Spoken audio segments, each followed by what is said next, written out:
سبيل الدموع سبيل مريح، تنهد يا صاحي كي تستريح، وبث الدعاء الخفي الصريح، يسعك الفضاء الرحيم الفسيح. سبيل الدموع سبيل مريح. بسم الله الرحمن الرحيم. الحمد لله نحمده ونستعينه ونستغفره ونؤمن به ونتوكل عليه، ونعوذ بالله من شرور أنفسنا ومن سيئات أعمالنا، من يهده الله فلا مضل له ومن يضلله فلا هادي له، ونشهد أن لا إله إلا الله وحده لا شريك له، ونشهد أن سيدنا ومولانا محمدا عبده ورسوله صلى الله تبارك وتعالى عليه وعلى آله وأصحابه وبارك وسلم تسليما كثيرا كثيرا. أما بعد، فأعوذ بالله من الشيطان الرجيم. بسم الله الرحمن الرحيم. يا أيها الذين آمنوا كتب عليكم الصيام كما كتب على الذين من قبلكم لعلكم تتقون أياما معدودات، فمن كان منكم مريضا أو على سفر فعدة من أيام أخر، يريد الله بكم اليسر ولا يريد بكم العسر، وعلى الذين يطيقونه فدية طعام مسكين، فمن تطوع خيرا فهو خير له، وأن تصوموا خير لكم إن كنتم تعلمون. شهر رمضان الذي أنزل فيه القرآن هدى للناس وبينات من الهدى والفرقان، فمن شهد منكم الشهر فليصمه، ومن كان مريضا أو على سفر فعدة من أيام أخر، يريد الله بكم اليسر ولا يريد بكم العسر، ولتكملوا العدة ولتكبروا الله على ما هداكم ولعلكم تشكرون. وقال النبي صلى الله عليه وسلم: أتاكم شهر رمضان شهر عظيم مبارك يغشاكم الله فيه فينزل الرحمة ويحط الخطايا ويستجيب فيه الدعاء، ينظر الله تعالى إلى تنافسكم فيه فيباهي بكم ملائكته، فأروا الله من أنفسكم خيرا، فإن الشقي من حرم فيه رحمة الله عز وجل. وقال عليه الصلاة والسلام: من صام رمضان إيمانا واحتسابا غفر له ما تقدم من ذنبه، ومن قام رمضان إيمانا واحتسابا غفر له ما تقدم من ذنبه، ومن قام ليلة القدر إيمانا واحتسابا غفر له ما تقدم من ذنبه. وقال عليه الصلاة والسلام: من صام رمضان وتحفظ مما ينبغي له أن يتحفظ منه كفر ما قبله. وقال عليه الصلاة والسلام: الصلوات الخمس والجمعة إلى الجمعة ورمضان إلى رمضان مكفرات لما بينهن ما اجتنبت الكبائر. وقال عليه الصلاة والسلام: الصيام والقرآن يشفعان للعبد يوم القيامة، يقول الصيام: رب منعته الطعام والشهوات بالنهار فشفعني فيه، ويقول القرآن: رب منعتهم النوم بالليل فشفعني فيه، فيشفعان، أو كما قال عليه السلام. صدق الله مولانا العظيم وصدق رسوله النبي الكريم، ونحن على ما قال ربنا وخالقنا ورازقنا من الشاهدين والشاكرين، والحمد لله رب العالمين. ان اللہ وملائکتہ یصلون علی النبی یا ایھا الذین آمنوا صلوا علیہ وسلموا تسلیما. اللهم صل علی سیدنا محمد وعلى ال سیدنا محمد كما صلیت علی سیدنا ابراہیم وعلى ال سیدنا ابراہیم انک حمید مجید. اللهم بارک علی سیدنا محمد وعلى ال سیدنا محمد كما بارکت علی سیدنا ابراہیم وعلى ال سیدنا ابراہیم انک حمید مجید. مبارک ہو مسلمانوں کہ پھر ماہ صیام آیا، خدا کی رحمتوں اور برکتوں کا ازدحام آیا. زمانہ آ گیا کہ اب لطف باری عام ہوگا. یہی وہ مہینہ آیا جس میں ایک رات ہے جو ہزاروں مہینوں سے بہتر ہے. اسی ماہ مبارک میں خدا کا کلام آیا. دوستو بزرگوں، ابھی چاند تو ہوا نہیں ہے. اناؤنسمنٹ تو یہی ہو رہا ہے کہ کل تراویح ہوگی پہلی، اور پہلا روزہ انشاءاللہ وینسڈے کو ہوگا. دیر آئے درست آئے انشاءاللہ. اللہ ہمارے لیے تمام گھڑیوں کو مبارک فرمائے. اللہ ہمیں رمضان مبارک کی قدر کرنے کی توفیق نصیب فرمائے.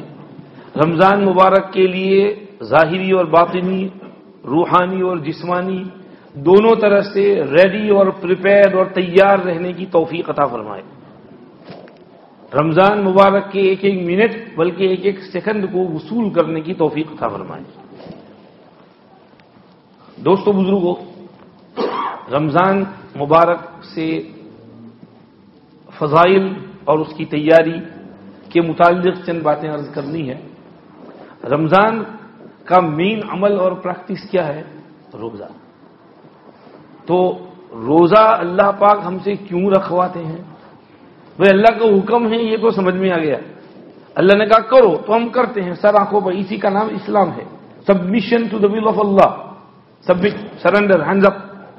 اللہ نے جو کہا ہم ماننے کے لیے ready, no objection, no problem.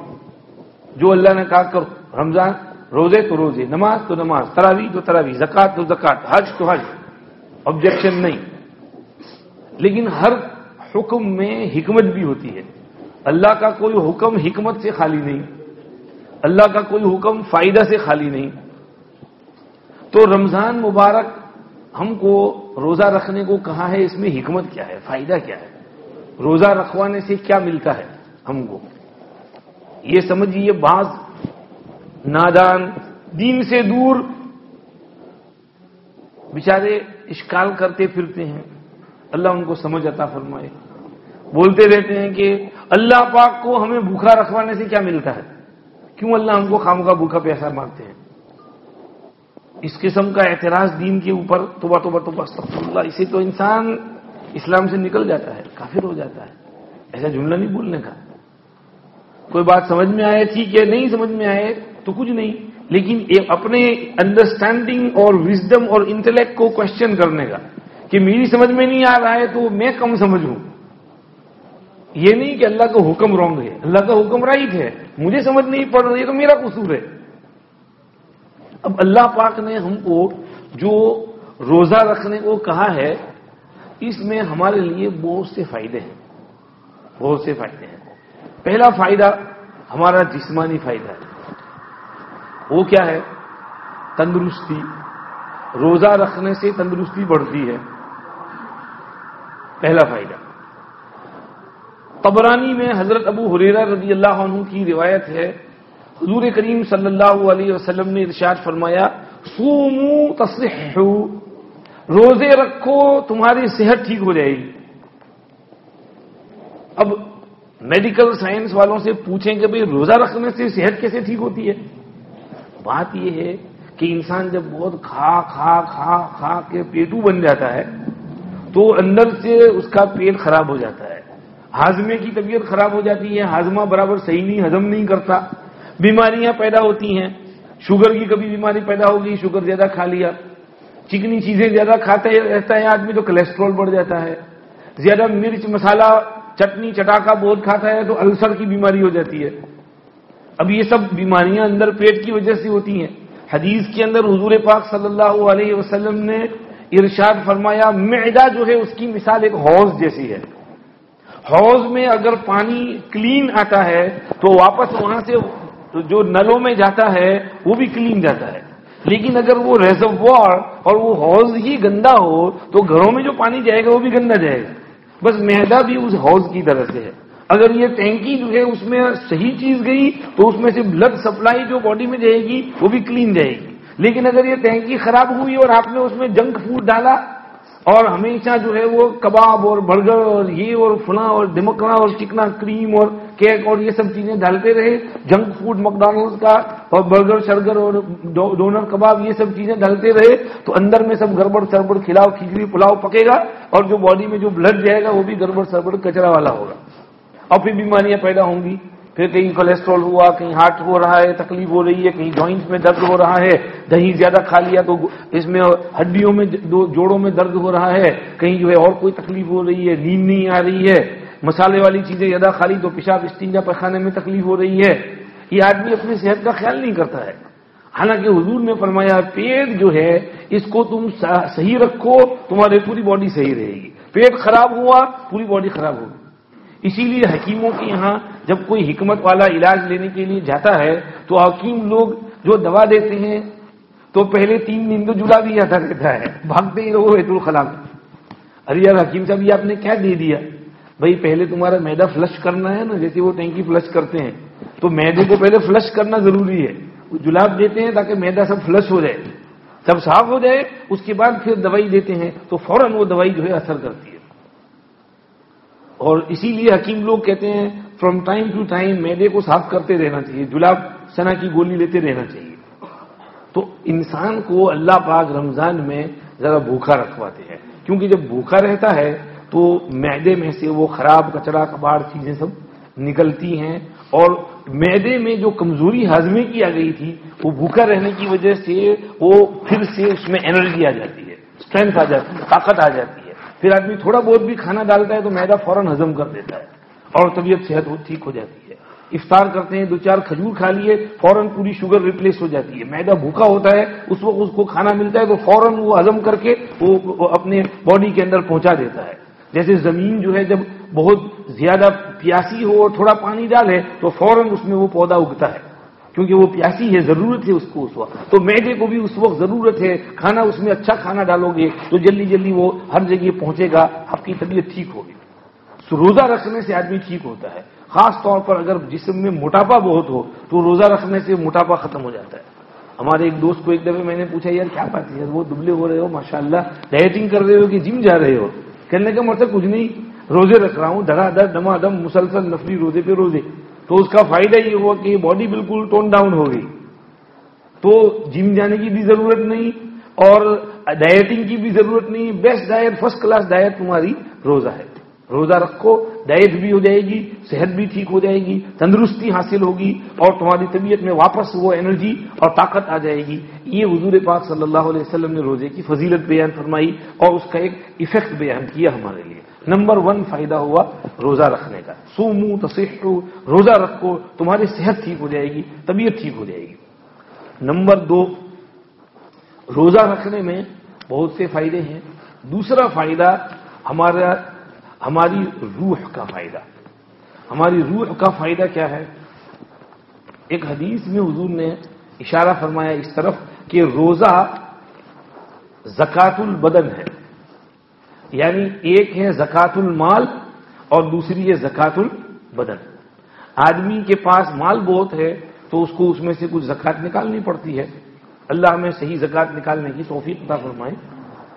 تو اسی طرح سے یہ جسم کو ہم نے 11 مہینے کھلا پلا کے خوب موٹا تگڑا کر رکھا ہے تو اب اس کی کچھ زکات بھی دینا ضروری ہے. اور یہ زکات جو ہے مختلف طرح سے ہو سکتی ہے.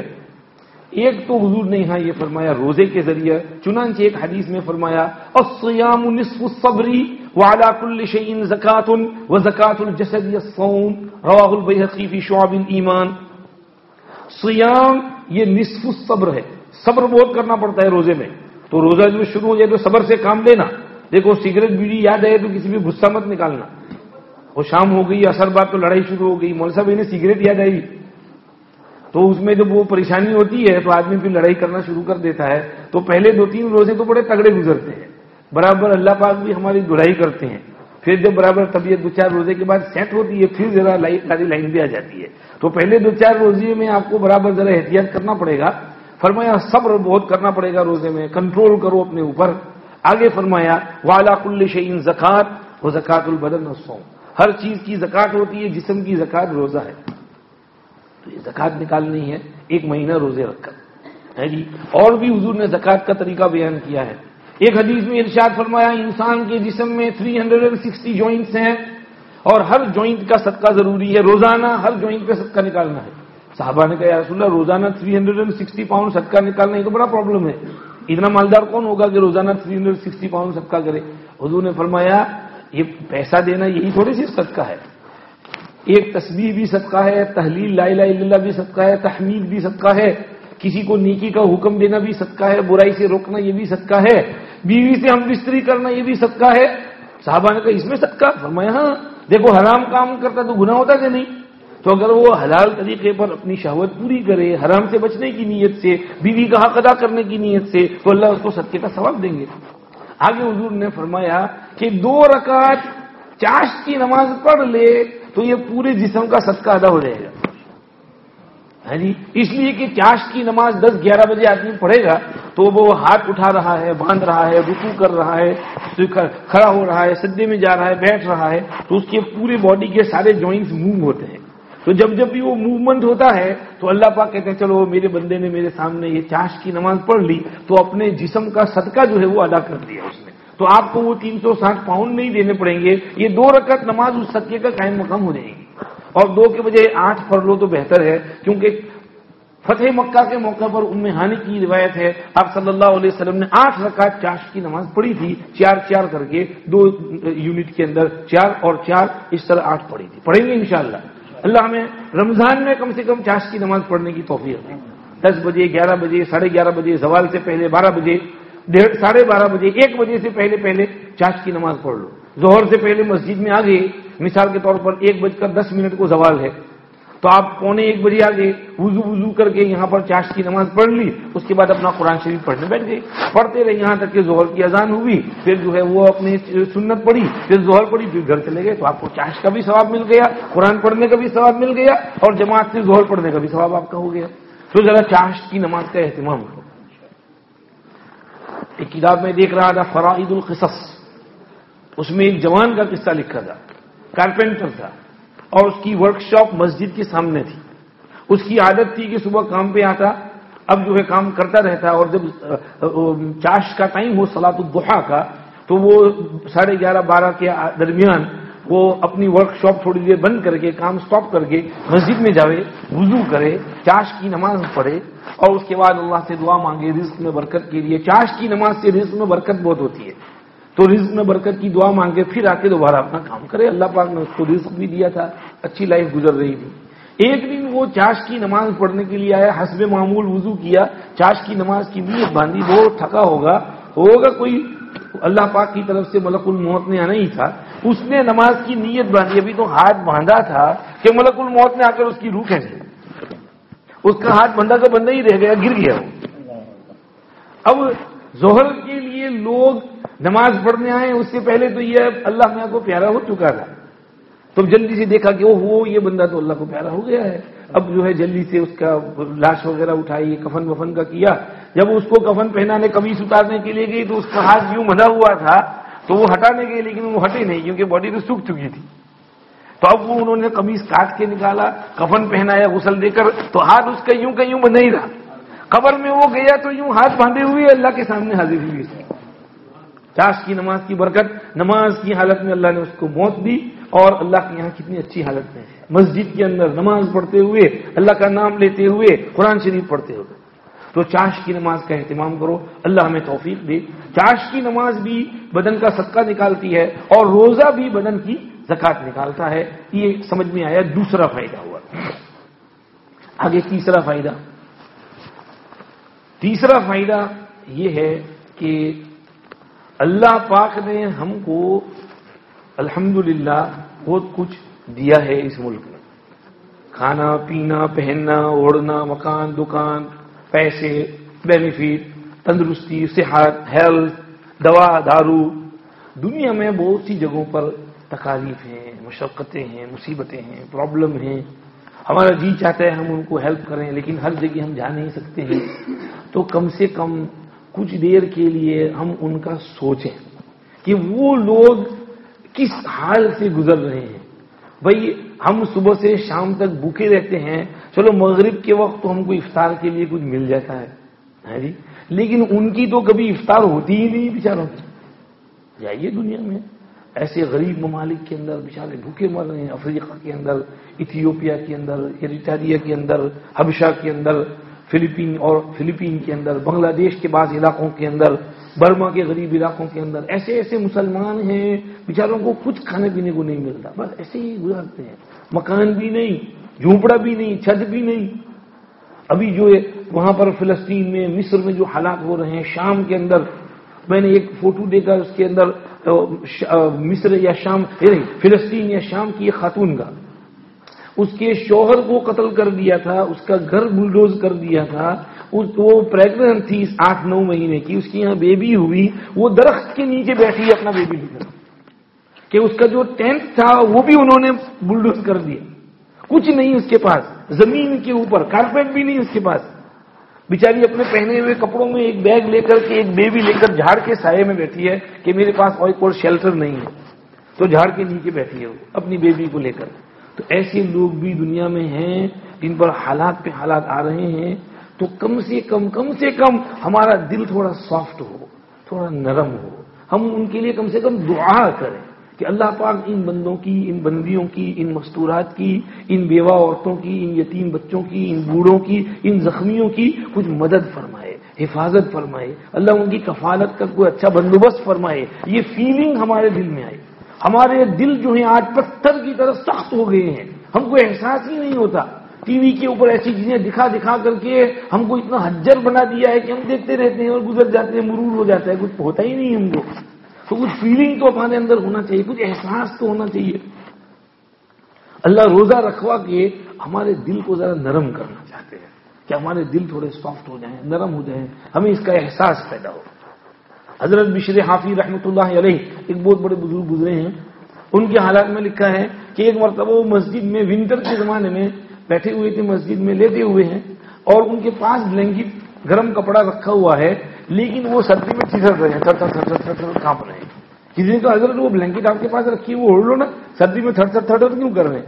انہوں نے کہا بھائی مجھے پتا ہے میرے پاس تو یہ کپڑا ہے، لیکن میں یہ سوچ رہا ہوں کہ یہ بغداد شہر کے اندر بہت سے غریب بیچارے کمزور ضعیف ایسے ہیں جن کے پاس گرم کپڑا نہیں ہے، بلینکٹ نہیں ہے، اوڑھنے کا کچھ نہیں، سردی سے بچاؤ کے لیے کچھ نہیں، اور میرے پاس اتنے پیسے نہیں ہیں کہ میں ہر ایک کو جا کر کے ایک بلینکٹ ڈسٹریبیوٹ کروں، تقسیم کروں، تو کم سے کم میں تھوڑی دیر کے لیے تھڑ کانپوں تاکہ مجھے احساس ہو کہ ان پر کیا گزر رہی ہوگی، کم سے کم دل سے کچھ دعا نکلے کہ اللہ تو ان بیچاروں کی مدد فرما، ان کے لیے غیب سے تو بندوبست فرما۔ اللہ ہیں، اللہ پاک صبر ان کو دے، سکون نصیب فرمائے، اللہ چاہے تو بغیر بلینکٹ کے بھی ان کو حرارت اور گرمی دے سکتے ہیں، تو کم سے کم ہم اس کی دعا کریں ان کے لیے۔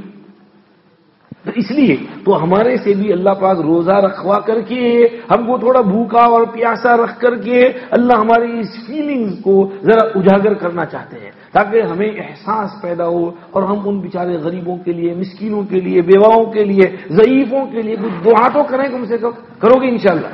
روزانہ افطار کے وہ خصوصی طور پر ان کے لیے دعا کرنا، سیلفش مت بننا کہ صرف اپنے لیے کرو، دوسروں کے لیے نہیں، پوری امت کے لیے دعا کرنی ہے کہ اللہ پوری امت کے لیے خیر کے فیصلے فرمائے، مصر کے لیے بھی، شام کے لیے بھی، فلسطین کے لیے بھی، اور بنگال کے لیے بھی، برما کے لیے بھی، افغان کے لیے بھی، پوری دنیا کے مسلمانوں کے لیے ہم نے دعا کرنی ہے۔ یہ مت سمجھو کہ ہماری دعا سے کیا ہوگا، نہیں، تمہاری دعا میں بہت طاقت ہے، تمہاری دعا میں بہت طاقت ہے، جو دل سے دعا کرو گے، یہاں بیٹھ کر مانگو گے، وہاں اس کے اثرات مرتب ہوں گے انشاءاللہ۔ تو خوب دل لگا کر کے دعا کرو، یہ تیسرا فائدہ ہوا روزہ رکھنے کا۔ آگے اور چلیے، چوتھا فائدہ روزہ رکھنے سے ہمارا یہ ہے کہ ہماری شہوتوں کے اوپر کنٹرول ہوتا ہے۔ آدمی کے اندر اللہ پاک نے 3 طاقتیں رکھی ہیں، قوت غضب، قوت عقل اور قوت شہوت۔ انسان میں اللہ نے عقل بھی رکھی ہے کہ اس کو سمجھ، انٹلیکٹ، انڈرسٹینڈنگ، وزڈم، انٹیلیجنس اللہ نے دیا ہے۔ ہر شخص کو اس کی حیثیت کے حساب سے اللہ نے انڈرسٹینڈنگ دیا ہے، یہ اللہ کی ایک طرف سے ایک دین ہے۔ اسی طرح سے اللہ نے انسان میں غضب اور غصہ بھی رکھا ہے، اور ضروری ہے غصہ بھی۔ اگر غصہ نہ ہو تو آدمی اپنا اور اپنی بیوی اور بیٹی کا ڈیفینس کیسے کرے گا؟ اگر کوئی مارے گا، مال لوٹے گا، کوئی تکلیف پہنچائے گا تو ڈیفینس کیسے کرے گا؟ غصہ تو ضروری ہے۔ ہاں، اس کو غلط استعمال کرنا یہ رونگ ہے، لیکن اس کو صحیح استعمال کرنا یہ ضروری ہے، صحیح جگہ پر۔ تو غضب بھی اللہ نے انسان میں رکھا ہے، اور ایک تیسری چیز اللہ نے انسان میں شہوت رکھی ہے۔ شہوت، یہ اللہ پاک نے یہ 2 طاقتیں، غضب اور شہوت، یہ فرشتوں میں نہیں رکھی ہے، اللہ پاک نے انسان میں رکھی۔ انسان کو کہا کہ اگر تو اپنا غصہ اور اپنی شہوت پہ کنٹرول کرے گا تو تو فرشتے سے آگے نکل جائے گا، اور اگر ان دونوں کا غلط یوز کرے گا تو جانور سے نیچے گر جائے گا۔ اس لیے اپنے آپ کو سنبھال لے، اپنی شہوت پر بھی کنٹرول رکھ، اپنے غصے پر بھی کنٹرول رکھ۔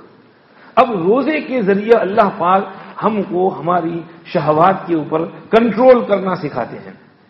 حضور کریم صلی اللہ علیہ وسلم نے حدیث میں فرمایا، الصیام جنۃ ما لم یخرقها، روزہ انسان کے لیے ڈھال ہے، شیلڈ ہے، جب تک انسان اس ڈھال اور شیلڈ کو توڑ نہ دے، چیڑ پھاڑ کے ختم نہ کر دے۔ تو روزہ ڈھال ہے انسان کے لیے۔ پچھلے زمانے میں تو سولڈر کے پاس ڈھال ہوتی تھی، اس سے تیر تلوار نیزہ سے حفاظت ہوتی تھی۔ اس زمانے میں بلٹ پروف جیکٹ ہے جو بلٹ سے بچاتا ہے۔ تو روزہ بھی ہمارے لیے بلٹ پروف جیکٹ ہے۔ شیطان نفس ہمارے اوپر شہوات کا حملہ کرے گا تو روزہ رکھ کر کے ہم اس سے اپنی حفاظت کر سکیں گے۔ یہ جنت من الشہوات ڈھال بن جائے گا، ہماری حفاظت کرے گا۔ ایک حدیث میں حضور پاک صلی اللہ علیہ وسلم نے جوانوں کو خطاب کر کے فرمایا، یا معشر الشباب من استطاع منکم الباءۃ فلیتزوج فإنه اغض للبصر واحسن للفرج ومن لم يستطع فعليه بالصوم فإنه له وجاء۔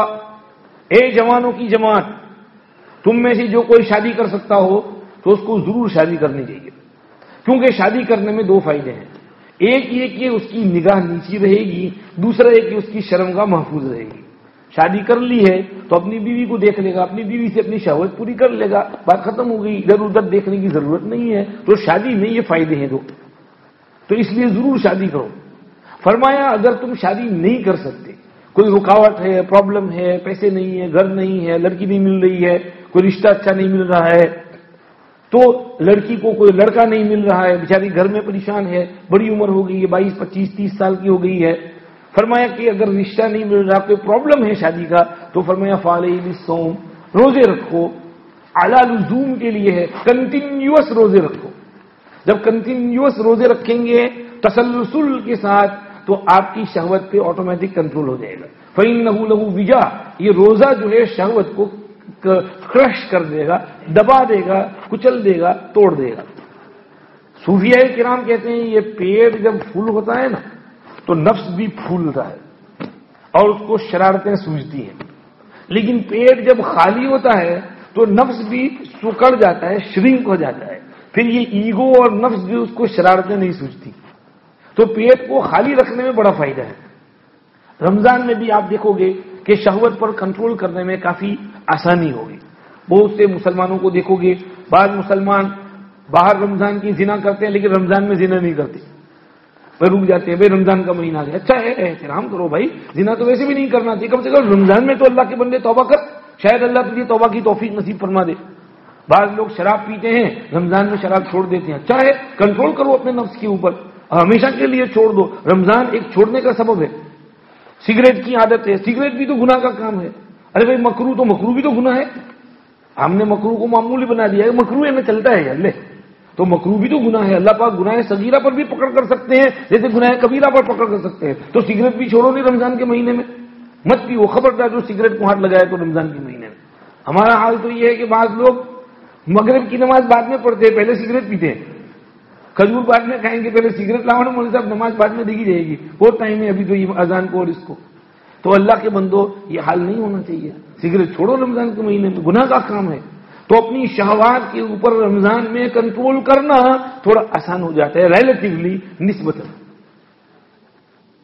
اس کی وجہ بھی ہے، دیکھو گناہ کرنے کا سبب کیا ہے، کیوں انسان گناہ کرتا ہے؟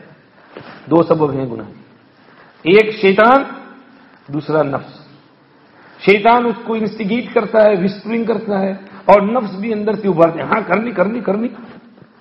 اب رمضان کے مہینے میں وہ ایک سبب جو ہے وہ تو ایلیمینیٹ ہو گیا، اس کو تو چین میں باندھ کے دریا میں پھینک دیا، تو اب جو ہے ایک ہی سبب رہ گیا وہ نفس۔ تو اب بتائیے جس گناہ کے دو محرک ہوں ان میں سے ایک کو اگر ہٹا دیا جائے، صرف ایک رہ جائے، تو اس گناہ سے رکنے میں آسانی ہو جائے گی کہ نہیں؟ گناہ سے رکنا ایزی ہو جائے گا کہ نہیں ہو جائے گا؟ بے شک ہو جائے گا۔ تو آپ کے لیے آسانی کر دی اللہ پاک کہ شیطان کو وہاں باندھ دیا، اب تمہارا نفس جو ہے وہ حرکت دے رہا، نفس سے کنٹرول کر لو، اس سے مقابلہ کر لو، ٹکر لے لو۔ نفس کہہ رہا ہے یہ گناہ کرو گے، نہیں میں نہیں کروں گا، آپ اپنے نفس پہ کنٹرول کرنا آپ کے لیے ایزی ہو جائے گا، بہت آسان ہو جائے گا۔ ٹرائی کر کے دیکھو، انشاءاللہ بہت فائدہ ہوگا۔ اللہ پاک ہمیں عمل کی توفیق نصیب فرمائے۔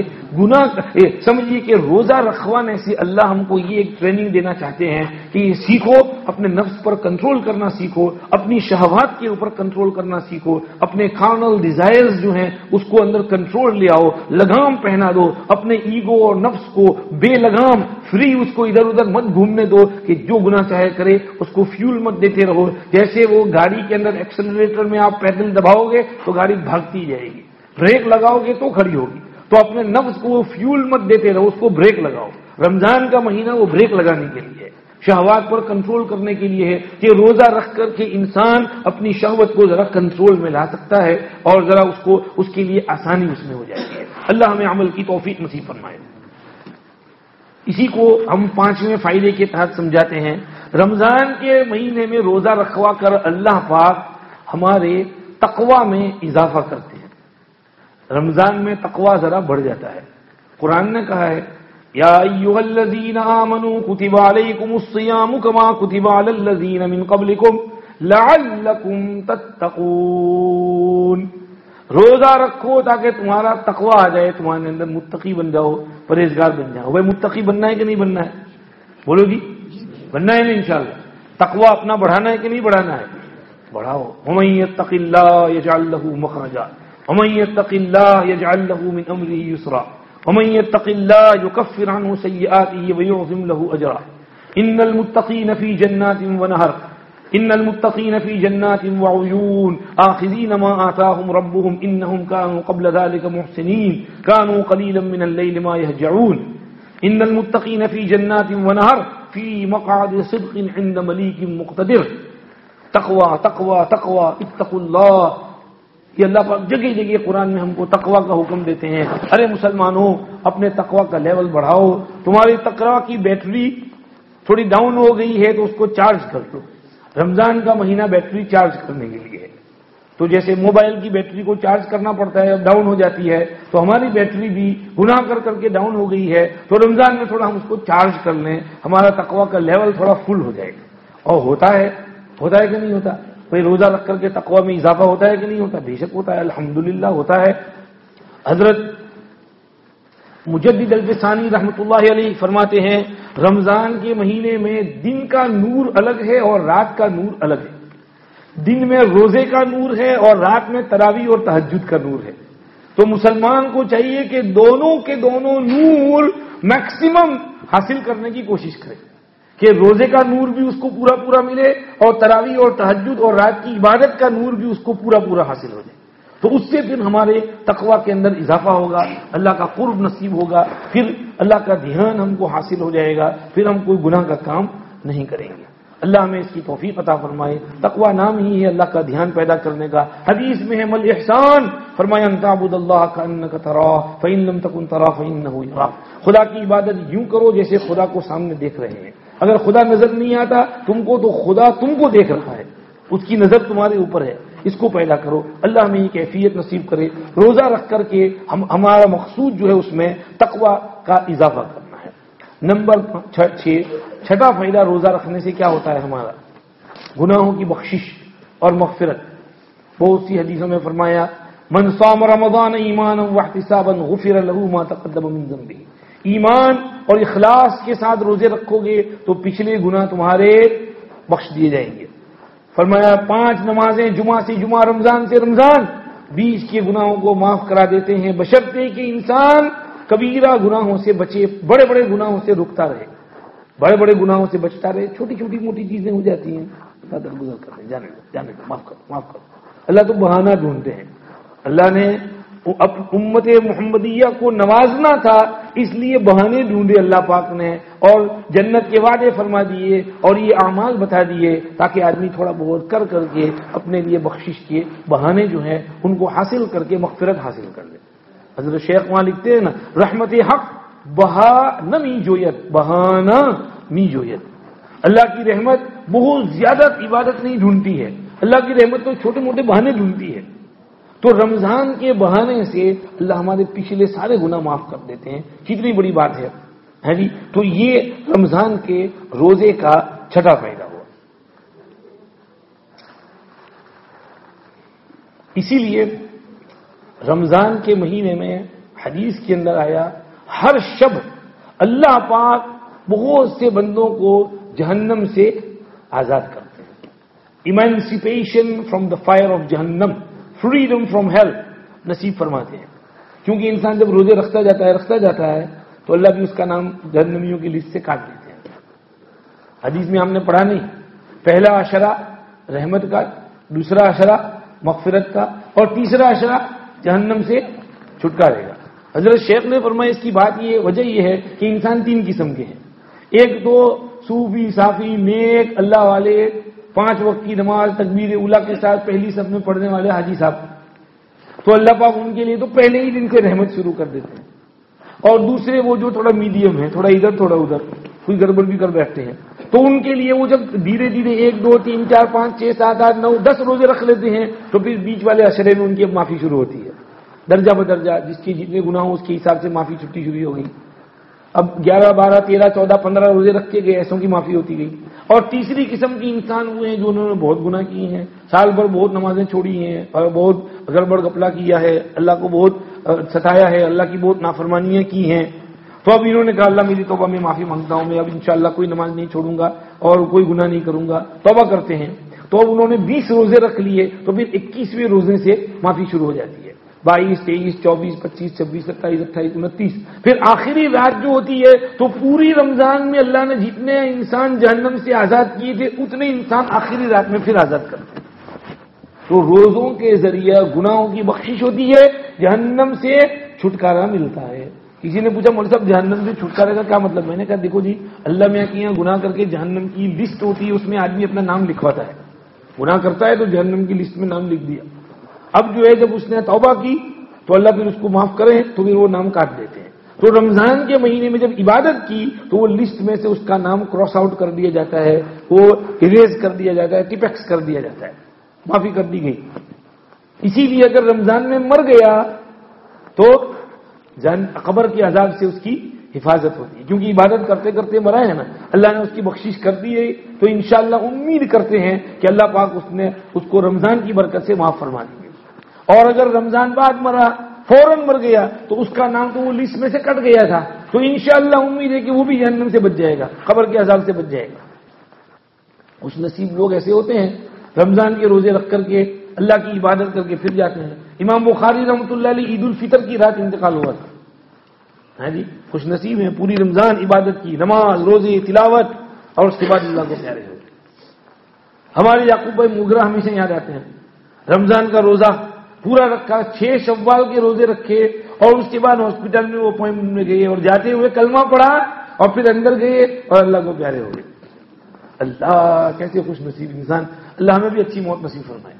تو یہ رمضان میں لسٹ سے نام کر جاتا ہے، گناہوں کی معافی ہو جاتی ہے، یہ روزہ رکھنے کا 6واں فائدہ ہو۔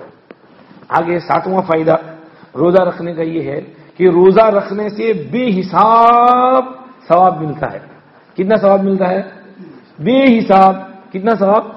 بے حساب۔ بخاری شریف کی حدیث ہے، کل عمل ابن آدم یضاعف الحسنۃ بعشر امثالها الى 700 ضعف۔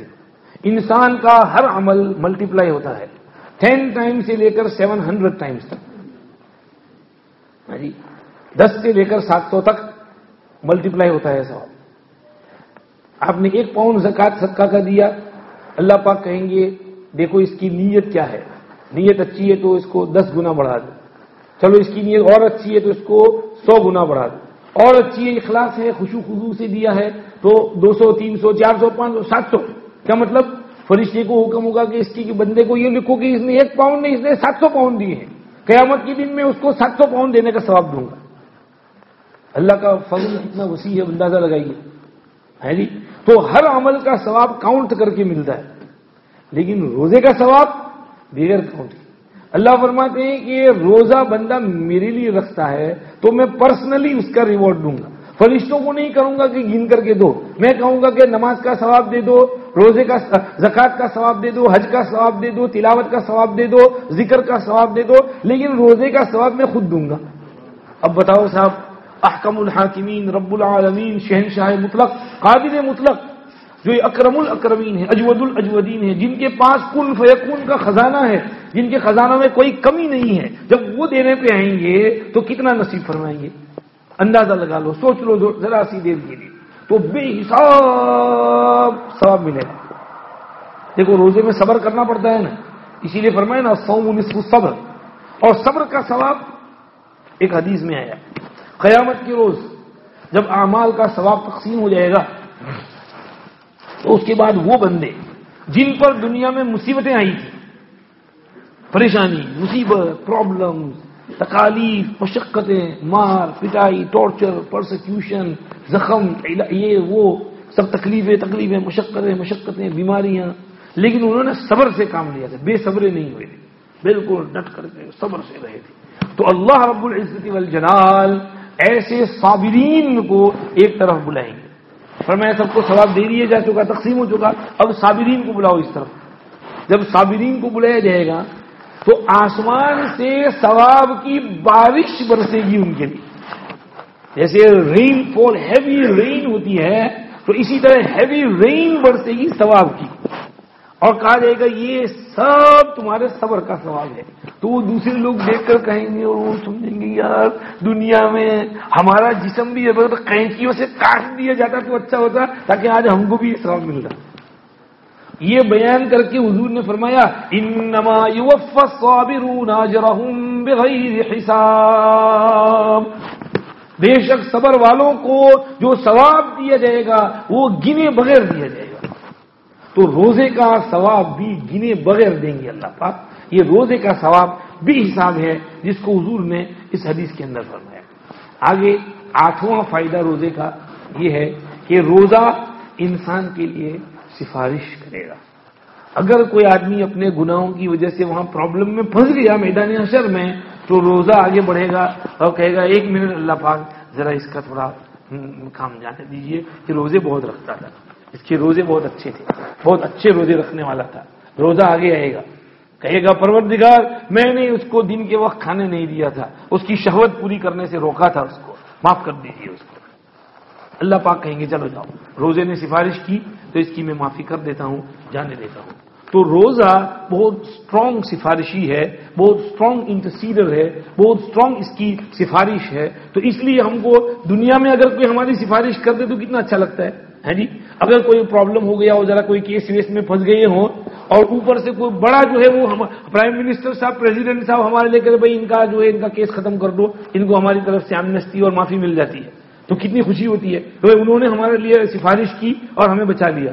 تو اب بتائیے میدان حشر میں کسی کی سفارش نہیں چلے گی جی، اللہ یہ کہ جس کو اللہ اجازت نصیب فرمائے. تو روزہ جب آئے گا اور ہمارے لیے بولے گا تو ہمارا کتنا فائدہ ہوگا. تو اس لیے روزہ برابر سے رکھو تاکہ روزہ میدان حشر میں تمہاری سفارش کر سکے، اور اگر کہیں پرابلم میں، تکلیف میں پھنس گئے چکر کے اندر تو روزہ جو ہے بچا سکے. اللہ پاک ہمیں روزے رمضان میں صحیح رکھنے کی توفیق نصیب فرمائے.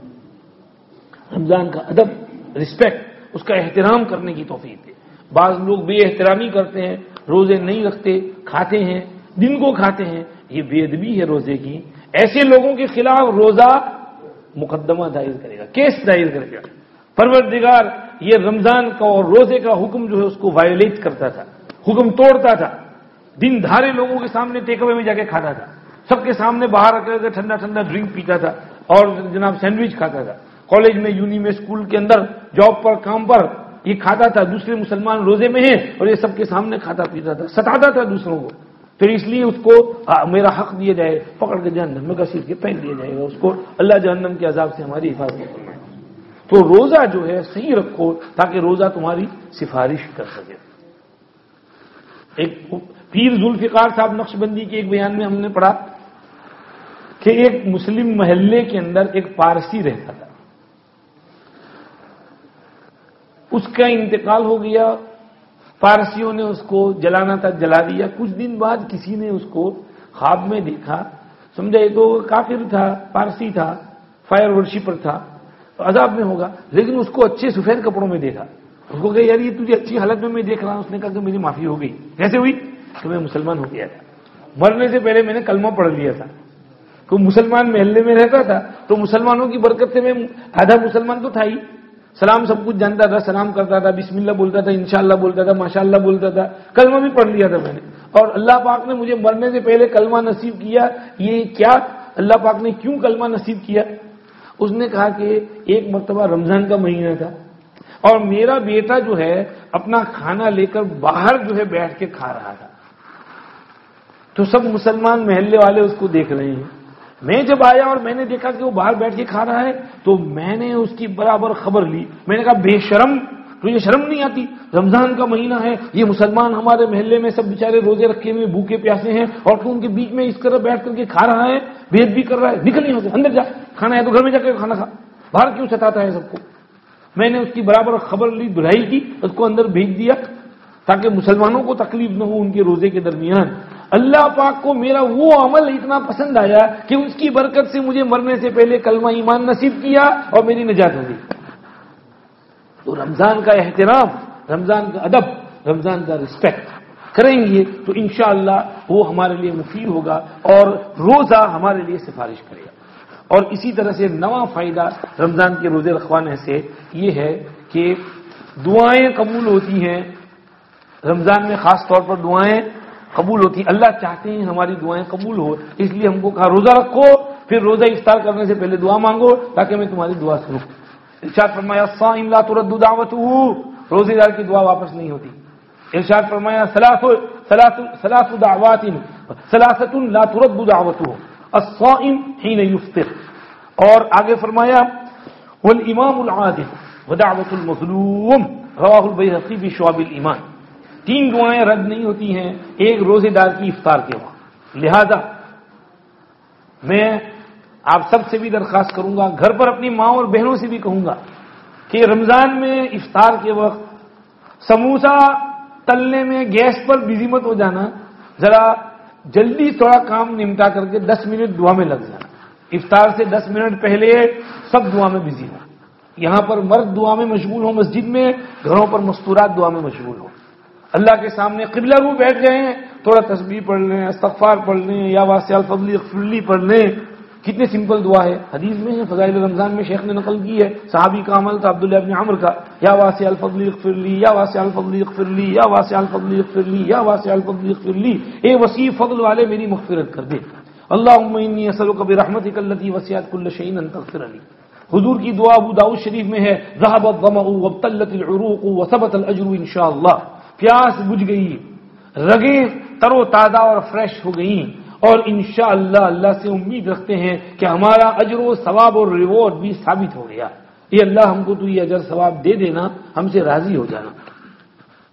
تو آدمی یہ دعائیں سیکھے, اور اس کے علاوہ اپنے لیے, اپنی امت کے لیے, اپنے پرابلمز کے لیے, پرسنل پرابلمز, کلیکٹیو پرابلمز, سب کے لیے دعا مانگے. اللہ سننے والے ہیں. آپ کے جاب کا پرابلم ہے, بزنس کا پرابلم ہے, قرض بہت ہو گیا ہے, اولاد نافرمان ہو گئی ہے, بیوی ستاتی ہے, گھر میں بلز پڑے ہوئے ہیں, بھرنے کے لیے پیسے نہیں ہیں, تکلیف ہے, کوئی بھی پرابلم, اللہ سے مانگو بھائی, اللہ سے مانگو. کسی انسان کی طرف اپنی توجہ نہ جانے دو کہ یہ دے گا, وہ دے گا, فلاں دے گا, بینیفٹ دے گی, یہ دے گا. بینیفٹ کیا ہے؟ اللہ سے مانگو. اللہ سے زیادہ دیالا اور دینے والا کوئی نہیں ہے. اللہ بڑے سخی ہیں, اللہ بہت دینے والے ہیں. تو اللہ سے مانگو, اپنے لیے بھی, اپنے فیملی ممبرز کے لیے بھی, اپنے اولاد کے لیے بھی, اپنے والدین, ماں باپ, بیوی بچے, دوست احباب, ریلیٹیوز, فرینڈز, نیبرز, اور کمیونٹی کے لیے, مسجد کے لیے, کمیٹی کے لیے, اور پوری دنیا کے مسلمانوں کے لیے, سب کے لیے دعا مانگو. اللہ پاک ضرور دعا سننے والے ہیں. یہ ہے. آگے 10واں فائدہ, فائدے تو بہت ہیں. 10واں فائدہ یہ ہے کہ رمضان میں اللہ روزے رکھوا کر کے ہم کو کچھ نہ کچھ خیر کی بھی توفیق دے دیتے ہیں, جس کو حدیث کے اندر فرمایا, لمبی حدیث ہے, فرمایا رمضان کی پہلی رات جب ہوتی ہے تو بڑے بڑے شیطان اور بڑے بڑے جن سرکش باندھ دیے جاتے ہیں چین میں, اور جہنم کے دروازے بند, کوئی دروازہ کھلتا نہیں. جنت کے دروازے کھلتے ہیں, کوئی دروازہ بند نہیں ہوتا پوری رمضان کے مہینے میں. اور ایک آدمی آواز لگاتا ہے, اناؤنس کرتا ہے, یا باغی الخیر اقبل و یا باغی الشر اقصر. ایک خیر کے ڈھونڈنے والے چل آگے بڑھ, اور ایک شرارت اور برائی اور گناہوں کے ڈھونڈنے والے بس کر اور رک جا, گناہ مت کر. یہ جو آواز لگتی ہے تو اس کا فائدہ ہوتا ہے, اس کا اثر پڑتا ہے. ہمیں وہ آواز کان سے سنائی دے نہ دے, لیکن اس کے اثرات مرتب ہوتے ہیں. دیکھو میں اس کی ظاہری طور پر مثال سمجھاتا ہوں. بعض مرتبہ ونٹر میں بہت ٹھنڈی ہوتی ہے, سمر میں بہت گرمی ہوتی ہے. کیا کہتے ہیں, یہ فریزنگ جو ہے وہ سائبیریا سے آ رہی ہے. سائبیریا میں بہت برف گری ہے, وہاں بہت برف پہاڑ برفانی ہے, تو وہاں کی سردی یہاں آ رہی ہے. یہ ہیٹ ویو جو ہے وہ ایکویٹر کی طرف سے اور گرم ملکوں اور سعودی کی طرف سے آ رہی ہے کہ ادھر گرمی زیادہ پڑ رہی تو اس کی ہیٹ کے اثرات یہاں انگلینڈ میں پڑ رہے ہیں, یا ہند و پاک میں اور مڈل میں جو ملک ہے وہاں سے آ رہی ہے. تو اب وہ بات کہاں ہو رہی ہے لیکن اس کے اثرات کہاں مرتب ہو رہے ہیں. تو ہمیں تو وہ چیز دکھائی نہیں دے رہی ہے. یہ آواز بھی ہو رہا ہے روحانی طور پر اس عالم میں یہ سب انقلابات ہو رہے ہیں. ہم کو وہ انقلابات دکھائی دے نہ دے لیکن قلوب پر اس کے اثرات پڑتے ہیں. یہ جو اناؤنسمنٹ ہوتا ہے اس کا اثر قلب کے اوپر پڑتا ہے کہ خیر کی توفیق ہو جاتی ہے, شر سے رکنا رمضان کے مہینے میں آسان ہو جاتا ہے. تو یہ رمضان میں روزے رکھوانے کا ایک فائدہ اور ہوا کہ روزے رکھنے سے نیک کاموں کی توفیق ہو گئی اور برے کاموں سے انسان کے لیے بچنا آسان ہو گیا. اور آگے 11واں فائدہ روزہ رکھنے کا یہ بھی ہے کہ روزے داروں کے لیے جنت میں ایک اسپیشل دروازہ رکھا گیا ہے, اس کا نام ہے الریان. جنت کے 8 بڑے بڑے دروازے ہیں. ہر دروازہ اتنا بڑا جتنا حضور نے فرمایا حجر سے لے کر فلاں جگہ تک, یعنی اتنے کئی 100 میل کا فاصلہ ہے. تو ہمارا یہ دروازہ جو ہے زکریا مسجد کے ماشاءاللہ دروازے بہت اچھے ہیں, بڑے بڑے ہیں. تو ابھی وہاں سے لے کر یہاں تک دروازے کتنے فیٹ کے ہوں گے؟ چلو 25-50 فیٹ کے ہوں گے یہ دروازے. لیکن جنت کا جو دروازہ ہے وہ کئی 100 میل کا ہے ایک گیٹ. تو ایسے 8 گیٹ ہیں. تو روزہ رکھنے والوں کے لیے ایک اسپیشل گیٹ ہے, اس کا نام باب الریان ہے. تو اللہ کہیں گے بھائی جو لوگ برابر روزے رکھتے تھے, بہت روزے رکھتے تھے, وہ سب اس دروازے سے آ جائیں. باقی دوسرے دروازوں سے جائیں گے. کسی کو قرآن پاک کا شوق ہوتا ہے, قرآن بہت پڑھتا ہے. کسی کو نماز کا شوق ہوتا ہے, نمازیں بہت پڑھتا ہے. کسی کو جہاد فی سبیل اللہ کا شوق ہوتا ہے, پوری زندگی اس میں نکال دیتا ہے. ہمارے یہاں کسی کو تبلیغ کا شوق ہوتا ہے, ہر وقت تبلیغ میں جاتا ہے. کسی کو تعلیم کا شوق ہے تو ہر وقت پڑھنے پڑھانے میں بزی رہتا ہے. تو جس کو جو عمل کا شوق زیادہ ہو اس کو اس دروازے سے بڑھایا جائے گا. تو روزے داروں کے لیے ایک اسپیشل گیٹ ہے. صحیح روزے رکھیں گے, بہت روزے رکھیں گے تو اس اسپیشل گیٹ سے ان کو پکارا جائے گا. ہمارے سے دوسرے اور اعمال نہیں ہو سکتے ہیں تو کم سے کم یہ عمل تو ہم برابر کریں تاکہ وہ دروازہ ہم کو بلائے. وہاں کے فرشتے کہیں اللہ کے بندے ادھر سے آ جا, چل جلدی کر داخل ہو جا, اندر آ جا. اور اس دروازے سے اللہ ہمیں بھی جنت نصیب فرما دیں. یہ روزہ رکھنے کا 11واں فائدہ ہوا. بس اور بہت سے فائدے ہیں, کہاں جائیں. 12واں فائدہ یہ کہ رمضان میں انسان روزہ رکھتا ہے تو ساتھ ساتھ کسی اور کا روزہ بھی افطار کراتا ہے. تو جب کسی کا افطار کرائے تو جتنے آدمیوں کی افطار کرائے گا اس کے بقدر اس کو بھی ثواب ملے گا. من فطر فيه صائما كان مغفرة لذنوبه وعتق رقبته من النار وكان له من الأجر مثل أجور من صامه لا ينقص ذلك من أجورهم شيئا. کسی کا ثواب گھٹے گا نہیں, اس کو بھی پورا ثواب ملے گا. اور جتنوں کو آپ نے افطار کرا ہے سب کو پورا ثواب ملے گا. کھجور پر بھی یہ ثواب مل جاتا ہے, لسی پلانے پر بھی یہ ثواب مل جاتا ہے. تو اس کا کوشش کرو. مہمان آئے ہوں, علماء چندے کے لیے آئے ہوں, اپنے گھر لے جاؤ, ان کو افطار کراؤ. اور تبلیغ جماعت آئی ہو ان کی دعوت کرو کہ آج ہمارے محلے میں جماعت ہے, چلو ہمارے گھر سے ان کی دعوت, بھائی 10 آدمیوں کا کھانا زیادہ پکا دو, آج ہماری طرف سے ان کی افطار رہے گی. تو جو باہر سے مہمان آئے ہوں, مسافرین ہوں, ان کی محنت مدد کرو. اگر یہی نہیں اپنے امام صاحب کی دعوت کرو, امام صاحب آج ہمارے یہاں افطار کر دو, لے جاؤ جلدی, تھوڑا بہت کھانا کھلا دو, چائے پلا دو, تھوڑا بہت کھانا کھلا دو. تو یہ دعوت افطار کرنے میں بڑے فائدے ہیں, بہت برکت ہے. آج کل ہماری جوان نسل کو یہ ذرا بڑا کراہیت ہوتی ہے, وہ گھر میں شوہر کے لیے روٹی نہیں پکاتی, مہمان کے لیے کیا پکائیں گی. شوہر کے لیے کہتے ہیں ٹیک اوے میں سے لے آؤ, ریسٹورینٹ میں سے لے آؤ, باہر سے کھانا کھاؤ, ہفتے میں 3 دن تو باہر سے کھانا چاہیے ان کو. تو اب یہ عورتوں کا مزاج جو ہے کچھ عجیب سا بگڑ گیا ہے. تو اپنے گھر والوں کا مزاج مہمانی والا بناؤ, افطار کراؤ اور کھلاؤ. اور اعتکاف والوں کے لیے کھانا پکا کے بھیجو. زکریا میں اعتکاف میں بیٹھے ہیں, اتنے آدمی ہیں, 33, 35, 40 آدمی بیٹھے ہیں, تو چلو ہماری طرف سے ان کے لیے اتنا کھانا لے جاؤ, ان کے لیے جو ہو سکا بھیج دیا. اور دیکھو رمضان میں ذرا ہیلتھی کھانا کھاؤ, بہت زیادہ سموسے پکوڑے مت کھاؤ. پکوڑے سموسے بہت کھائیں گے وضو کا بھی پرابلم ہوگا, اور اس تراویح میں بھاگنا پڑے گا, وضو ٹوٹ جائے گا. تو اس لیے ایسی چیزیں جو وضو توڑنے والی ہیں ان کو نہیں کھانا چاہیے. زیادہ فروٹ کھاؤ, خاص طور پر اس رمضان میں لمبے روزے ہیں, گرمی بھی بہت ہے, تو ایسی چیزیں جو بدن کو ہائیڈریٹ کرے, ڈی ہائیڈریٹ نہ ہونے دے. فروٹ, اب تربوز ہے, خربوزہ ہے, اور مینگوز ہیں, اور اسی طرح سے اور جو فروٹس ہیں اس قسم کے, انجیر ہیں, کھجور ہیں, ان میں اللہ پاک نے کچھ وٹامن بھی, پروٹین بھی زیادہ رکھی ہے, اور ہائیڈریشن کے لیے پانی اور لکوڈ بھی اس میں زیادہ رکھی ہے. تو آپ یہ چیزیں افطار کے وقت زیادہ کھاؤ, اور افطار کے وقت خاص طور پر سموسہ کباب زیادہ نہیں کھانا چاہیے, فروٹ زیادہ کھاؤ. سحری میں بھی فروٹ کھاؤ تو اس سے تمہارا فائدہ ہوگا. سحری میں تھوڑا سالڈ فوڈ کھاؤ تاکہ پورا لمبا روزہ جو ہے وہ تمہارے لیے آسان ہو جائے. اور شہری میں لمبے بڑے بڑے مگ بھر کر کے چائے مت پیو. ہم بہت بڑے بڑے مگ بھر کے چائے پیتے ہیں تو اسے پیشاب بہت ہوتا ہے, تو پیشاب میں بہت سی پروٹین اور وٹامن نکل جاتی ہے. 2-3 دفعہ پیشاب کرنے بھاگیں گے تو سارا وہ وٹامن پروٹین نکل جائے گا باڈی میں سے. تو شہری میں بہت چائے نہیں پییں گے, چلو افطار کے وقت پی لیا, یا شہری میں چھوٹا کپ پی لیا, چھوٹا سا انڈیا کا جو کپ ہوتا ہے وہ چل جاتا ہے. لیکن یہ جو اپنا کینیڈا والا مگ جو ہوتا ہے, ایک مہا مگ 1 لیٹر والا, تو 1 لیٹر والا مگ بھر کر کے چائے مت پیو, خامخواہ سب نکل جائے گا پیشاب کے اندر, اور پھر پورا دن آپ کو بہت پریشانی رہے گی. کیونکہ لمبے روزے ہیں, پہلے 2-4 روزے تو بڑے کڑے ہوں گے, تو آپ کو بڑا ڈٹ کر کے روزہ رکھنا پڑے گا, مقابلہ کرنا پڑے گا, پھر انشاءاللہ دھیرے سے آسانی ہو جائے گی. تو بہرحال روزہ افطار کراؤ اگر ہو سکے تو. ہمارے دارالعلوم پر بھی حضرت کے یہاں بہت سے معتکفین آتے ہیں. حنیف بھائی عملہ لسٹ لکھتے ہیں, ساجد بھائی خان جو ہے وہ کھانا پہنچاتے ہیں. تو ساجد بھائی سے کانٹیکٹ کرو, کچھ دن کے لیے کھانا بھیج دو. اگر نہیں بھیج سکتے گھر میں پکا کے, ان سے کہو بھائی کہیں سے پکوا کے لے جانا ہماری طرف سے, یہ لو 100 پاؤنڈ 200 پاؤنڈ اس کا وہاں پر افطار کرا دینا. آپ کا بھی فائدہ ہوگا اور ان کا بھی فائدہ ہوگا. وہاں پر بھی وہ افطار کریں گے, پکانا نہیں پڑے گا دارالعلوم میں, اور آپ کا فائدہ ہوگا, آپ کو ثواب مل جائے گا. اور ماشاءاللہ اتنے برسوں سے جب سے دارالعلوم میں اعتکاف کا سلسلہ شروع ہوا ہے, صرف اور صرف بولٹن والے ہی کھانا بھیجتے ہیں. یہ بولٹن والوں کو اللہ نے اس شرف سے نوازا ہے. کبھی کبھار ایک آدھ دن کوئی پریسٹن سے کوئی لے آئے, یا مینچسٹر سے ایک آدھ دن کوئی لے آئے, ورنہ generally through out month of Ramzan Bolton سے ہی جاتا ہے. تو میں دارالعلوم کی طرف سے, سب معتکفین کی طرف سے پورے بولٹن کا شکریہ ادا کرتا ہوں. Thank you very much. آپ لوگ دارالعلوم کا خیال رکھتے ہیں, وہاں پر معتکفین کو افطار کراتے ہیں. اب تو بہت سے بڑے بوڑھے جو ہیں وہ چلے بھی گئی اللہ کے یہاں. بعض بڑے بوڑھے ایسے تھے ان کے یہاں سے بہت کھانا آتا تھا.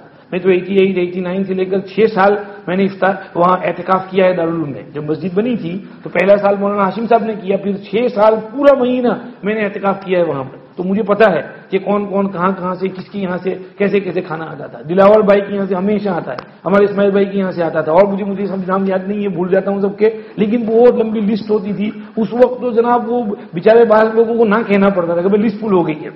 لیکن اب ایسا ہو گیا کہ لسٹ خالی ہوتی ہے تو دارالعلوم میں پکوانا پڑتا ہے. تو ویسے اب تو حضرت کی برکت سے معتکف بھی بہت ہو گئے ہیں. پہلے معتکف کم ہوتے تھے, اب تو حضرت کی برکت سے 200, 250, 300 معتکف ہو جاتے ہیں. تو اس لیے آخری اشرے میں تو ہم نہیں کرتے, لیکن پہلے 2 اشرے میں یہ بولٹن والے بھیجتے ہیں, فائدہ ہوتا ہے. بہرحال رمضان کے مہینے میں ایک فائدہ یہ ہے کہ آپ کسی روزے دار کی افطاری کرائیں گے تو اس کے روزے کا ثواب آپ کو بھی ملے گا. جتنوں کی کرائیں گے 5, 10, 15, 20 تو اتنے روزے داروں کے روزے کا ثواب آپ کو بھی نصیب ہوگا. اللہ ہمیں اس کی توفیق عطا فرمائے, قبول فرمائے. آگے اور بہت سی چیزیں ہیں رمضان کے مہینے میں کرنا کیا ہے یہ بھی ہم دیکھ لیں. نمبر 1 پہلا کام کیا کرنا ہے, 5 نمازیں باجماعت پڑھنی ہے. پڑھیں گے انشاءاللہ, کوشش کرو تکبیر اولیٰ کے ساتھ, اللہ میں توفیق دے. تراویح کی نماز دوسرا کام. تراویح کی نماز کتنی رکعت پڑھنی ہے؟ 20 رکعت پڑھنی ہے. 8 رکعت پڑھ کے چپ چاپ سے بھاگ نہ جانا. یہ بیماری نارتھ امریکہ میں تو ہے ہی ہے, ہمارے انگلینڈ میں بھی دھیرے دھیرے ہے رہی ہے. 8 رکعت کے بعد جھوٹ موٹ کھڑے ہوں گے. جہاں امام صاحب نے قول باندھا تو اب ادھر ادھر دیکھا کوئی دیکھ نہیں رہا ہے تو دھیرے سے سرک کر کے رفو چکر. اللہ کے بندو, یہ 8 رکعت پڑھ کر رفو چکر نہ ہو جاؤ. اگر کوئی 8 رکعت پڑھ کر بھاگے گا, 20 رکعت چھوڑے گا تو اس کی 2 سنت چھوٹ گئی. پہلے سمجھ لو 2 سنت. 20 رکعت تراویح کیا ہے؟ سنت مؤکدہ ہے. کیا ہے؟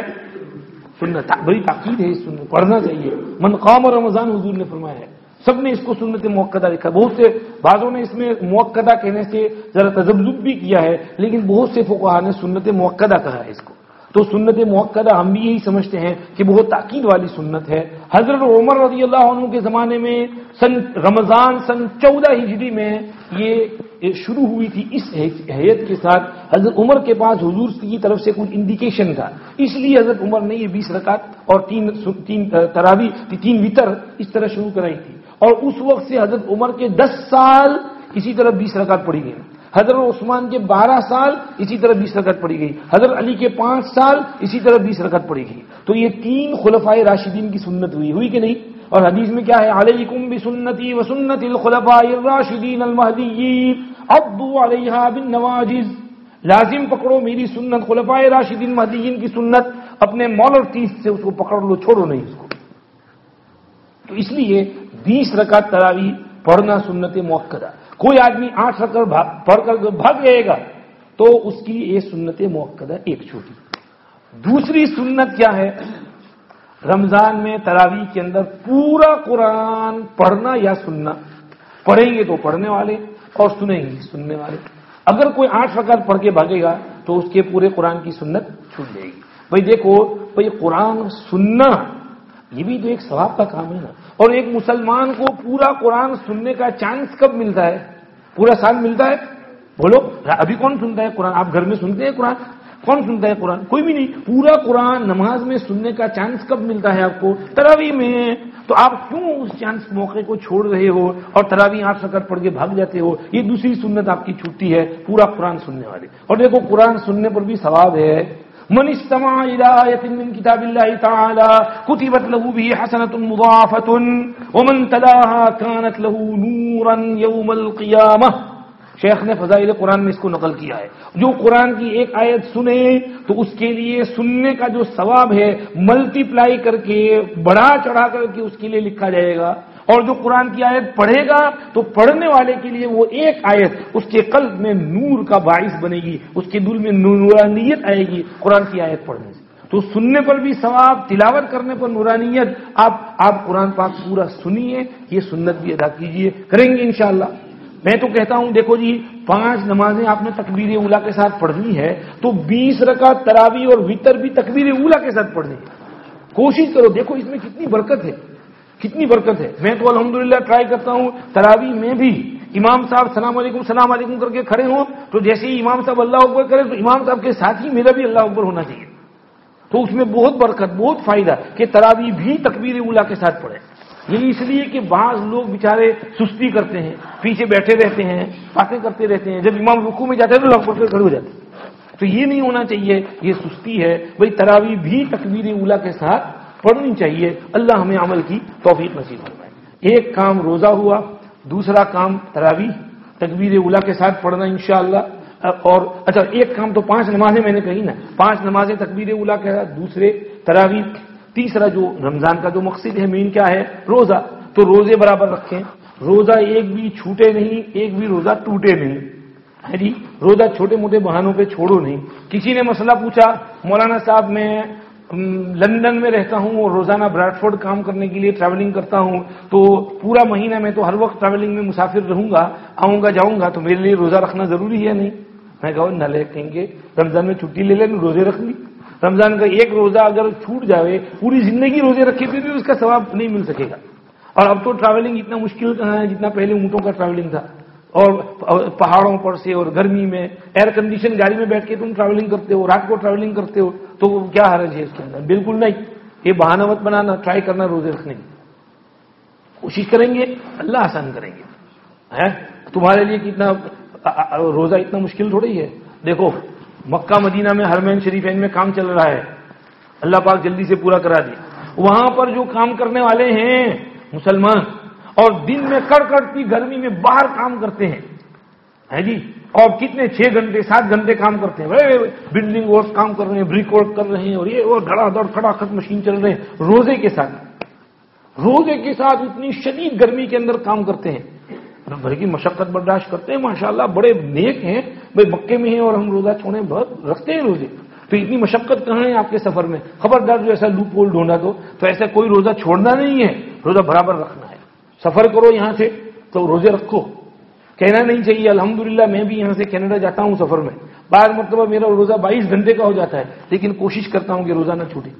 کوئی حرج نہیں, تھوڑا کمزوری آ جائے گی کیونکہ یہاں سے ہم نکلتے ہیں 1 بجے کی فلائٹ ہے, وہاں پہنچتے ہیں تو 5 بجے اٹھتے ہیں, جبکہ یہاں 10 بجے روزہ کھل چکا ہوتا ہے. 5 گھنٹے کا فرق ہے, تو وہاں ہم کو 5 گھنٹے اور ویٹ کرنا پڑتا ہے. تو ہمارا گھنٹہ روزہ 22-23 گھنٹے کا ہو جاتا ہے. تو کمزوری آ جاتی ہے, بدن تھوڑا ڈھیلا پڑ جاتا ہے. تو وہاں جا کے کسی کے یہاں ذرا تھوڑی دیر سو گئی, اثر سے پہلے تھوڑا لیٹ لیے تو طبیعت ذرا ہو گئی. اس کے بعد بلکہ پچھلی دفعہ تو میں جب گیا تھا تو میں وہاں پہنچا اور اثر بعد انہوں نے بیان کر رہے ہیں. میں نے کہا کوئی نہیں, بیٹھ گئے کرسی کے اوپر بیان کر دی. تھوڑا سا کیا ہے اس کے اندر بولنا ہے, تھوڑا سا ذرا ڈھیلے ڈھالے تھے, مختصر بیان کر دیا. پھر جب افطار کی اور روزہ کھولا پھر الحمدللہ طبیعت میں انرجی اور طاقت آ گئی تھوڑی. تو آدمی اگر ہمت کر کے روزہ رکھنا چاہے تو رکھ سکتا ہے, اللہ اس کو طاقت دیتے ہیں. انسان کے بس میں کچھ نہیں ہے. یہ روزہ رکھنے کی طاقت کون دیتا ہے؟ اللہ دیتا ہے. اور انسان جب کوشش کرتا ہے تو اللہ بھی ہمت دے دیتے ہیں, آسان کر دیتے ہیں. دیکھو کتنے ڈائبیٹک پیشنٹ ہیں لیکن روزہ رکھتے ہیں, وہ نہیں چھوڑ دیتا. مجھے نہیں روزہ چھوڑنا ہے. بڑے بوڑھے ہیں, میں تو کہا کرتا ہوں ہمارے نانی اماں 90 سال کی تھی, وہ ڈاکٹر نے کہا روزہ مت رکھنا, ماموں نے بھی کہا روزہ مت رکھنا, مگر نانی کا نہیں, میں نے میری پوری زندگی کبھی روزے نہیں چھوڑے ہیں رمضان کے, میں اس سال بھی نہیں چھوڑوں گی. نہیں, پورے 30 روزے رکھے. ہمت مرنا تو مدد خدا. تو ہمت کرو. ہمارے والد صاحب نے بھی شبرات کا روزہ رکھا, سب نے منع کیا کہ مت رکھو, کہا نہیں میں رکھوں گا, رکھا الحمدللہ فیت سے ہو گیا روزہ. تو ہمت کر رہے ہیں, رمضان کی بھی دعا کرو اللہ پاک ان کے لیے روزے آسان فرمائے, مدد فرمائے, ہمت دے, قوت دے, طاقت دے, آسان فرما دے, سب کے لیے آسان فرما دے, سب کے لیے اللہ روزہ ایزی کر دے اور مدد فرمائے. تو رمضان میں تیسرا کام آپ نے کیا کرنا ہے دوستو بزرگوں, بولو جی, روزہ برابر رکھنا ہے. تو نماز برابر پڑھو, تراویح برابر رکھو, روزے برابر رکھو اور زکات برابر نکالو. حساب کر لو, اپنا کاؤنٹ کر لو اور زکات صحیح نکال دو. جو کچھ بھی ہو, سونا وونا ہے تو ہمارے بامبے جیولر میں منور بھائی سے پوچھ لو, وہ آپ کو فری میں حساب کیلکولیٹ کر دیں گے, کوئی پیسہ چارج نہیں کریں گے. بھائی میرے پاس 10 تولہ ہے, 20 تولہ ہے, 30 تولہ ہے, 40 تولہ ہے, 50 تولہ ہے, میرے پہ کتنی زکات ہے, آپ کو فوراً کیلکولیٹر کے ذریعے بتا دیں گے کہ آپ کو 200 پاؤنڈ زکات دینی ہے کہ 300 دینی ہے کہ 400 پاؤنڈ دینی ہے. تو اتنی زکات آپ دھیرے دھیرے کر کے ڈسٹریبیوٹ کر دو. ایک جگہ نہیں دینا ہے تو تھوڑا تھوڑا سب, جب چندے والے آتے رہے تو 20-20, 30-30 پاؤنڈ ڈال دیں گے تو آپ کی وہ 400-500 پاؤنڈ زکات برابر سے ادا ہو گئی. اور تو زکات صحیح نکال دو رمضان کے مہینے کے اندر. اللہ ہمیں اس کی توفیق نصیب فرمائے.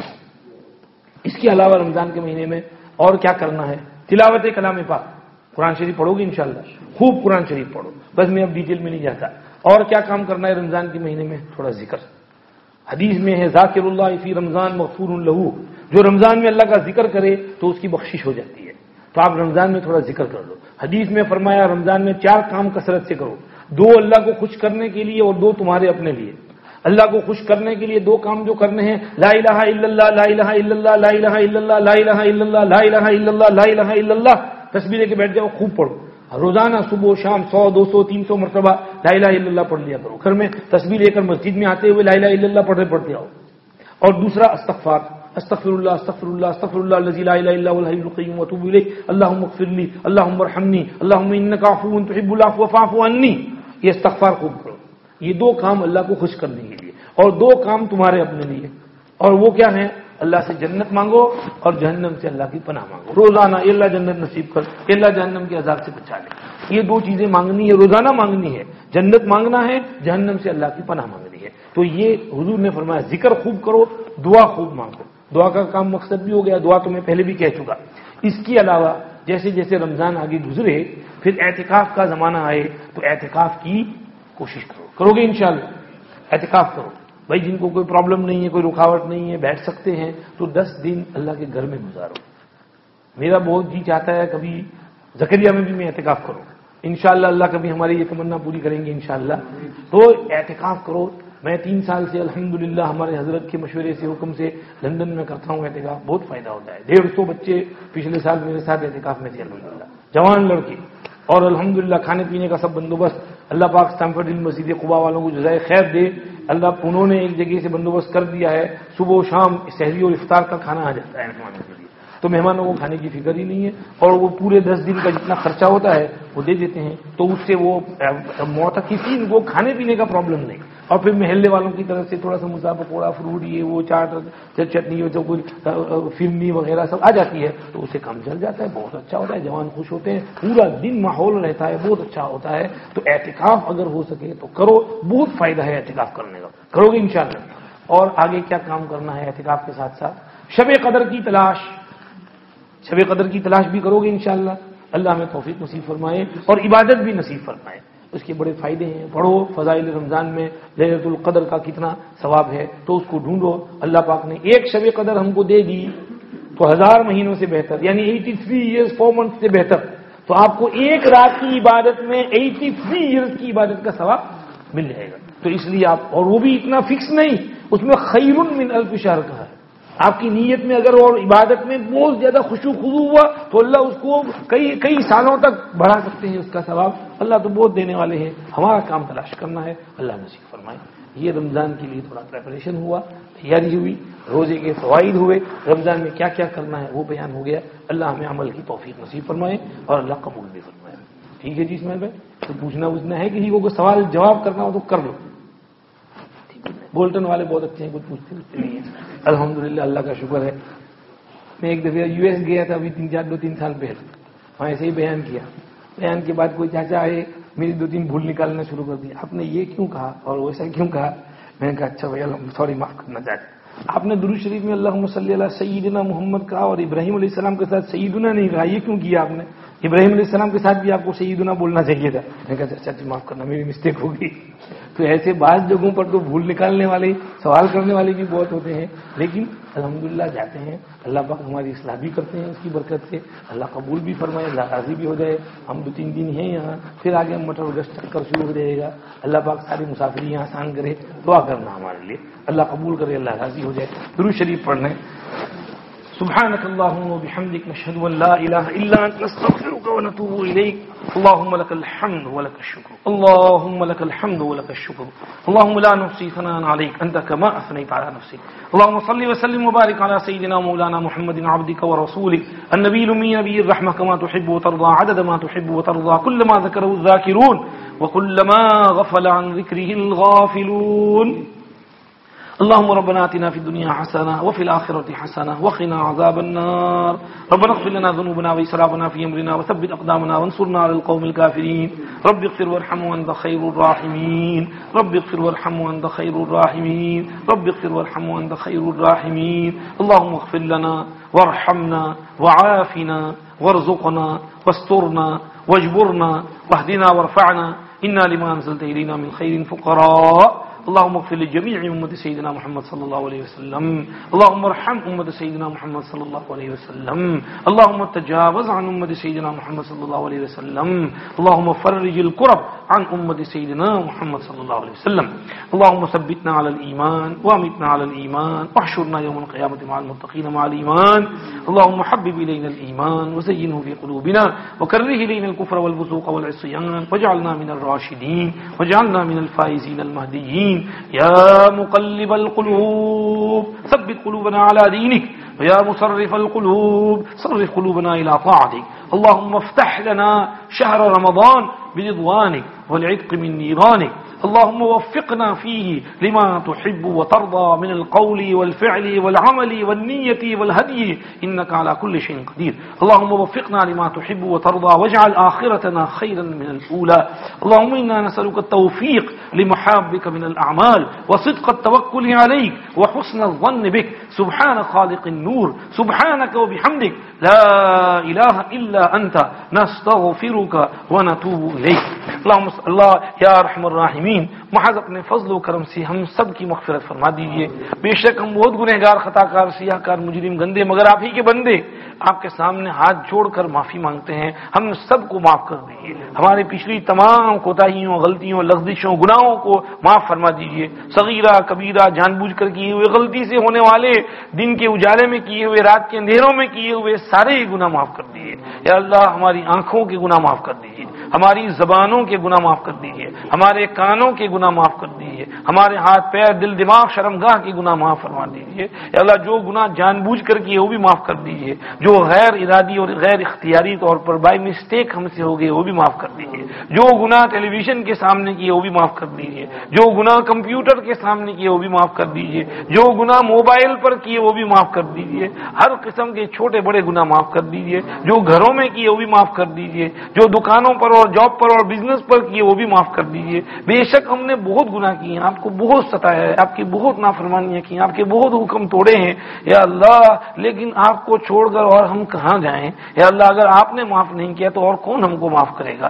یا اللہ ہم آپ سے آپ کی معافی اور بخشش کی بھیک مانگتے ہیں. یا اللہ ہم میں سے کسی ایک کو بھی آپ یہاں سے محروم نہ جانے دیجیے، یہاں سے ہم کو محروم نہ اٹھنے دیجیے. یا اللہ گھروں پر ماں اور بہنوں کو بھی نواز دیجیے.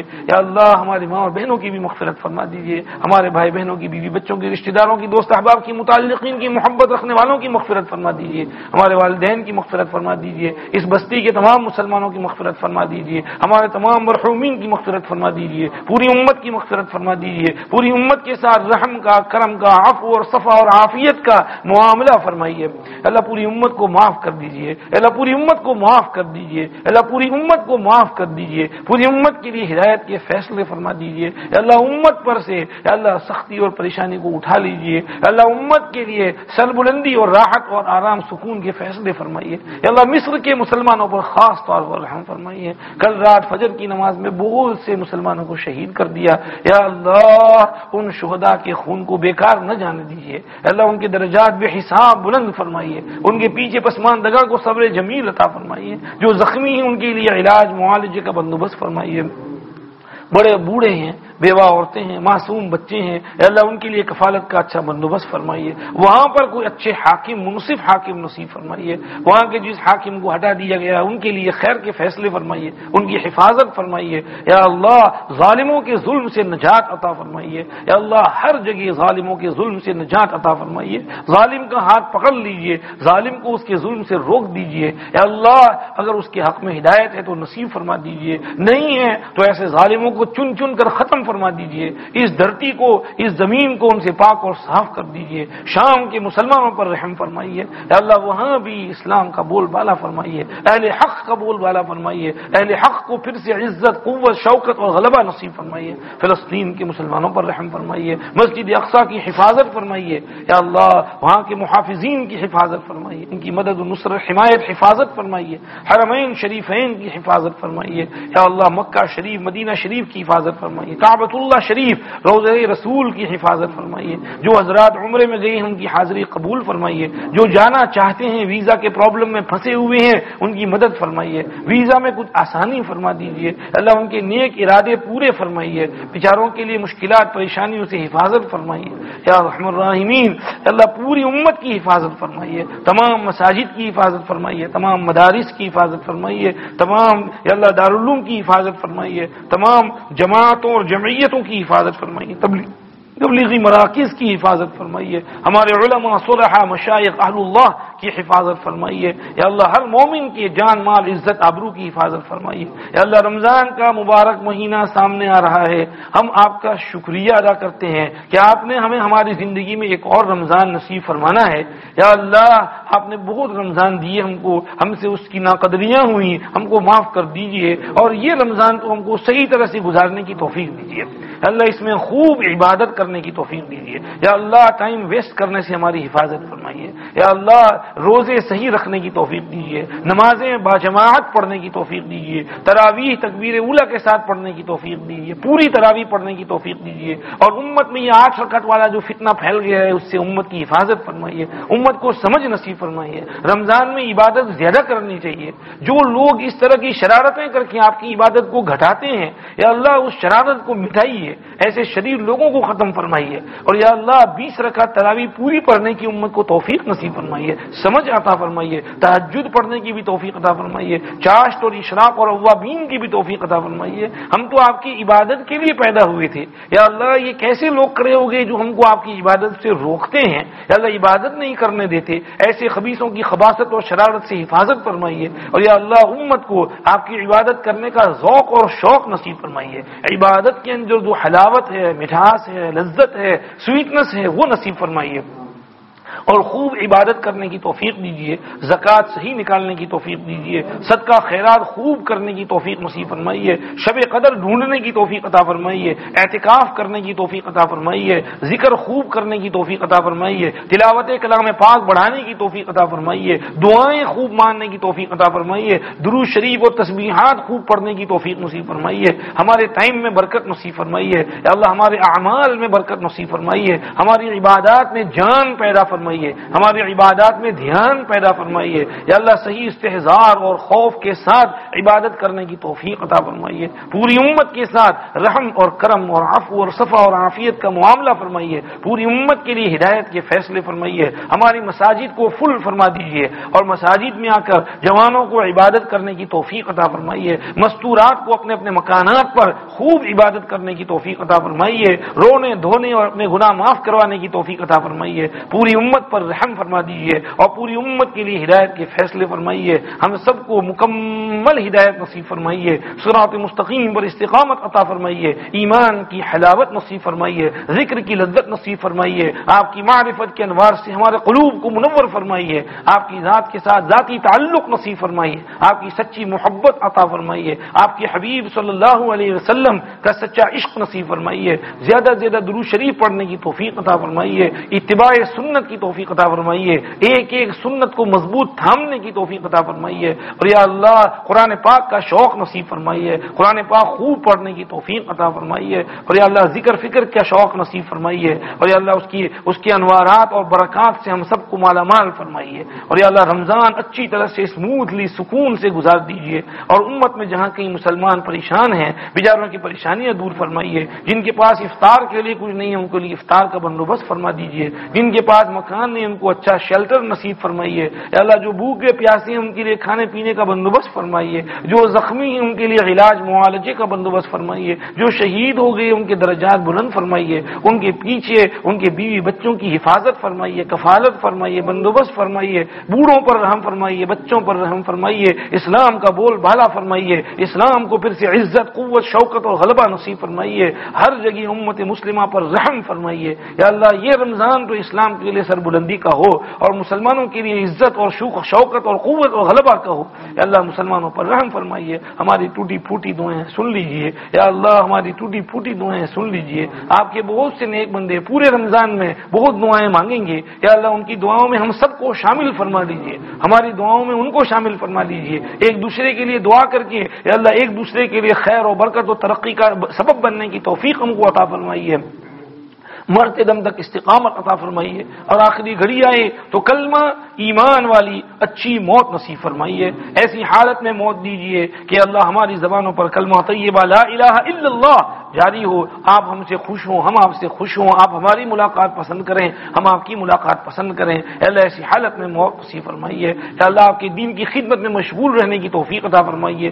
ستاری کا معاملہ فرمائیے، حفاظت فرمائیے، یا اللہ ستاری کا معاملہ فرمائیے، حفاظت فرمائیے، اللہم استر عوراتنا وآمن روعاتنا، یا اللہ خدمت کرنے کی توفیق بھی عطا فرمائیے، جذبہ کے ساتھ، شوق کے ساتھ، لگن کے ساتھ، کڑھن کے ساتھ، محنت کے ساتھ، ہمت کے ساتھ آپ کی دین کی خدمت کرنے کی توفیق بھی عطا فرمائیے، ہماری کوتاہی، کمزوری، سستی، غفلت، غلطی کو معاف فرمائیے، اللہ ہماری ٹوٹی پھوٹی دعائیں سن لیجئے، ہم سب کو ہر وہ خیر عطا فرما دیجیے جو آپ کے پاک پیارے حبیب صلی اللہ علیہ وسلم نے آپ سے مانگی ہے، اور ہر اس شر سے پناہ نصیب فرما دیجیے جس سے انہوں نے پناہ مانگی ہے، یا اللہ موت اور ما بعد الموت کے سارے مرحلے بھی آسان فرمائیے، یا اللہ موت کے بعد قبر کی زندگی آسان فرمائیے، حشر کی زندگی آسان فرمائیے، میزان عمل پر مدد فرمائیے، حساب کتاب ایزی کر دیجئے، اعمال نامہ دائیں ہاتھ میں نصیب فرمائیے، شفاعت نصیب فرمائیے، حوض کوثر نصیب فرمائیے، اے اللہ اپنے عرش کا سایہ نصیب فرمائیے، پل صراط پر سے گزرنا آسان فرمائیے، جہنم کے عذاب سے بچا لیجئے،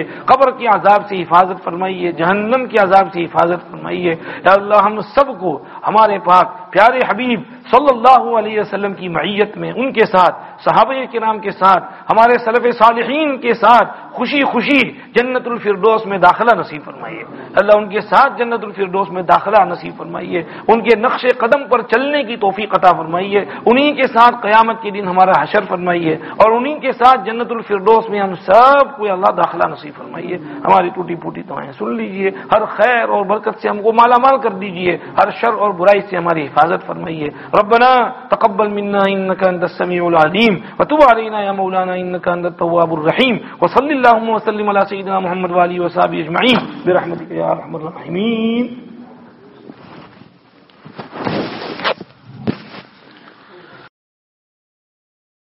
تنهدى يا صاحي كي تستريح وبث الدعاء الخفي الصريح يا